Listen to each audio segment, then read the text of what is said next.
Hi and welcome to the Highlanes at Home with myself, Julie, today, where we will be focusing on the hand in art, taking as our starting point William Mulready's miniature of the artist hand from the Drogheda Highlanes collection. You'll see it here coming on the screen any moment. It's a painting that depicts a hand in the act of drawing from a sculpture onto an ivory surface.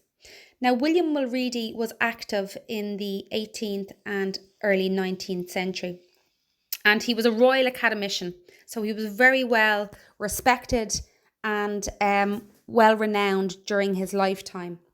And he was very much interested in this idea of the study of the hand. Here's another piece by him, which you would find at Tate, Britain.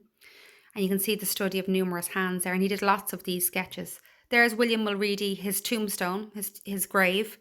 And it's very elaborate. You can find this in Kensal Green Cemetery in Britain. And as you can see, it is a 6-poster Lombard Renaissance tomb. And at the base of it are all of his paintings engraved in stone. Here you'll see from the Indonesian island of Sulawesi, 40,000 years old, the first hand paintings. And here, this is about 13,000 years ago from the Cave of Hands, Los Cuevos de las Manos, a UNESCO World Heritage Site in Argentina. Fascinating. This is from ancient Greece, the killing of Agamemnon. It's a mixing bowl from the 5th century BC.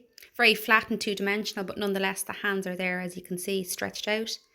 Here we have a cameo from 400 AD from Rome, depicting a motif that was common at Roman times, the tweaking of your ear with your hand to get yourself noticed. Here's a 13th century illuminated manuscript from medieval Europe, and you can see that all the monks are pointing to their manuscripts with their fingers. Moving on, we go to Leonardo da Vinci in 1474, a study of hands at the Royal Collection Trust at Windsor Castle.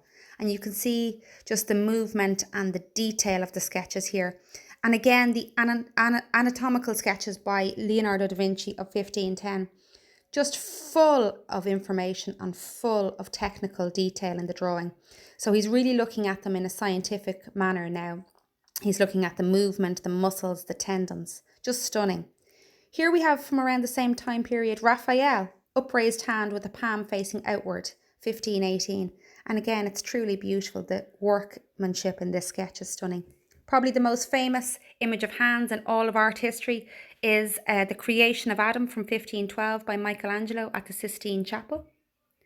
And this is Michelangelo again, the statue of David, done in Carrara marble. Look at the detail, those huge marble hands and the veins and the details and the weight, just beautiful.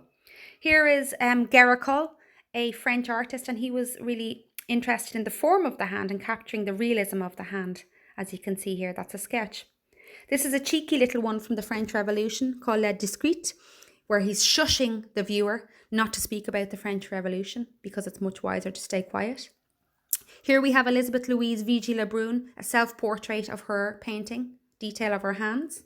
This is Ingres, another French painter, the study of hands. And this is Albrecht Dürer, and these are very famous as well. This is a motif of praying hands by the German artist. So that's another beautiful one. This is by Hans Holbein in 1538, a masterpiece of Henry VIII's long-awaited male heir, Edward. He looks like he's waving, but to the English Tudor viewer in the 16th century, the open palm would signify a blessing. This is M.C. Escher.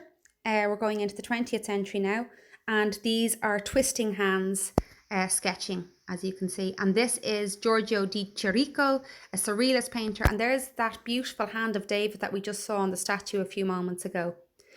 And then as we get to more contemporary times, we can see these photos of a hand shooting a gun, this little boy with giant cast hands and a football, this man holding a canvas with his hands.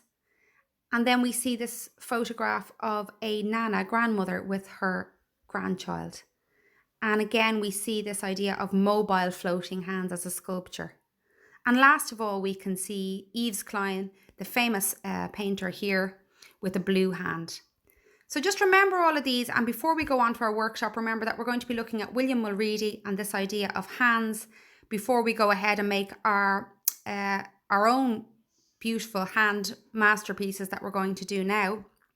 and we're going to use papier-mâché as the medium. So I will begin the class now, so if you can get all of your materials ready. Hi and welcome to the practical workshop. Previously we looked at the hand and art, and now we're going to make our own works of art with the various different materials I have here in front of me. Now you're going to need the simplest household objects for this, which is great. You're going to need some plain flour. As you can see here, I've just made a cup of it. Pour that in, and a cup of equal parts water.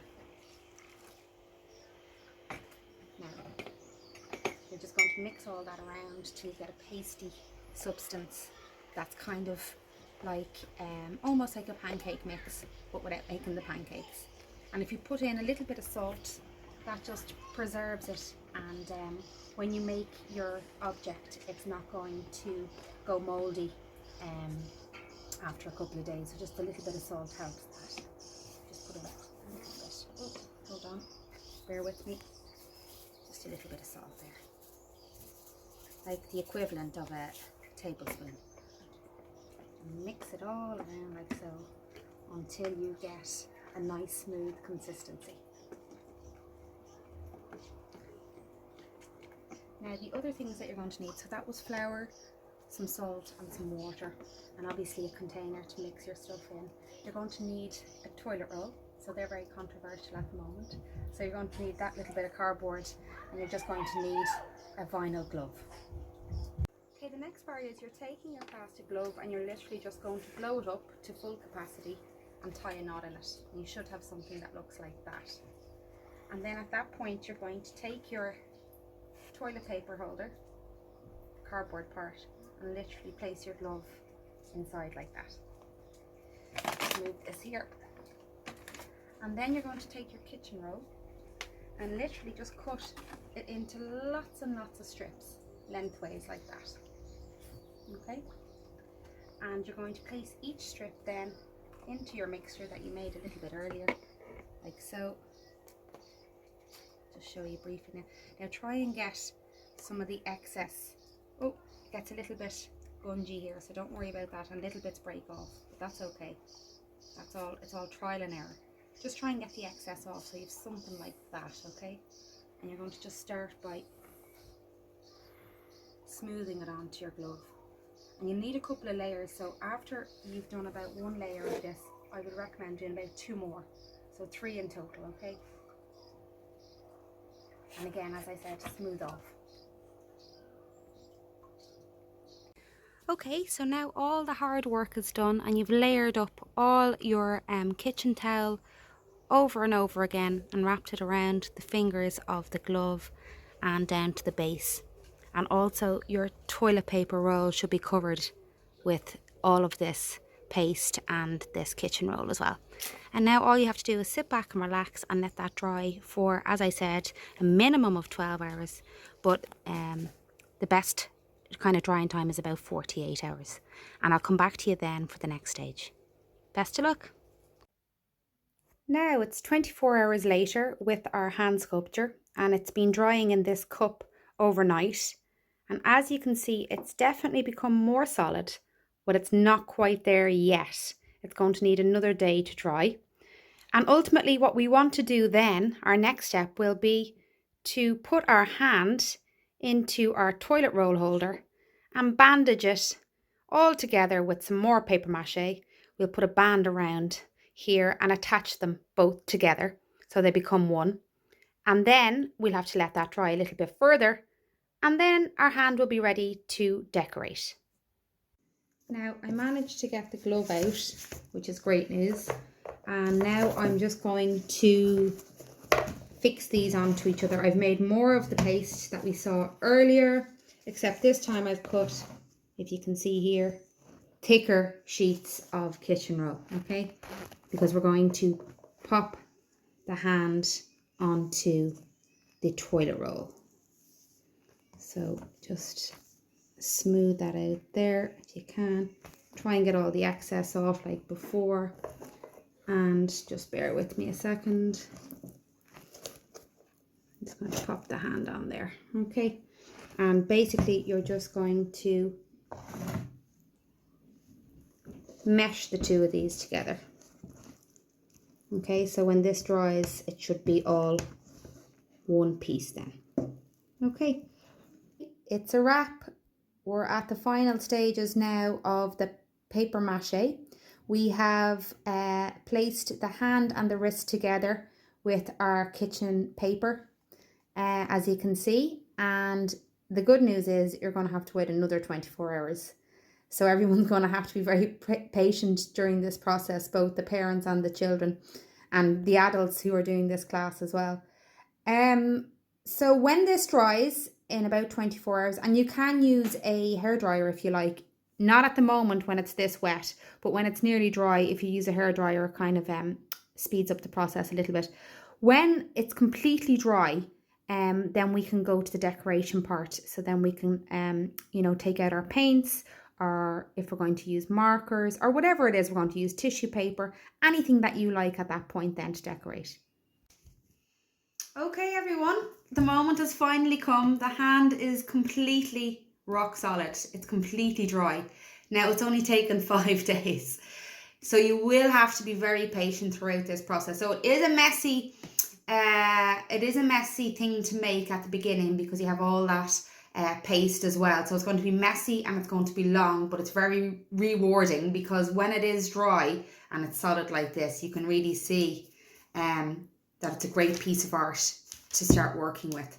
So I am going to paint mine now. I'm inspired by obviously William Mulready, but I'm also inspired by Yves Klein. We saw him a little bit earlier. He was holding up a blue hand, and that's called Klein Blue. He invented that colour. So I'm going to just go for a blue paint on mine today. So it's a mixture of inspiration from William Mulready and Yves Klein. So good luck with decorating yours, and I will show you the finished product in just a few moments.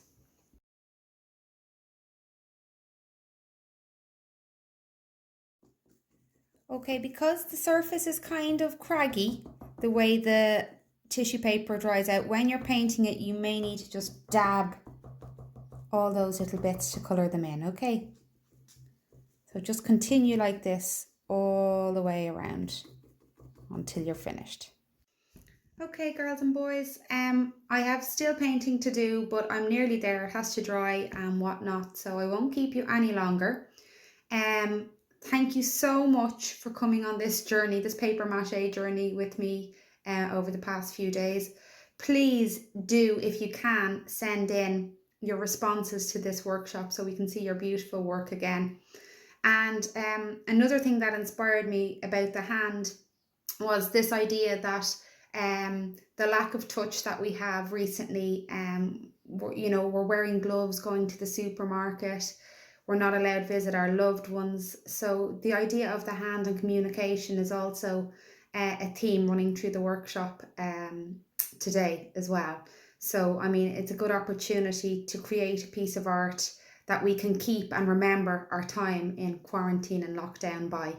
So anyway, as I said, thanks a million. I hope you have lots of fun. Have a really good time getting messy and enjoy it. And please do send in your responses. Talk to you again. Bye.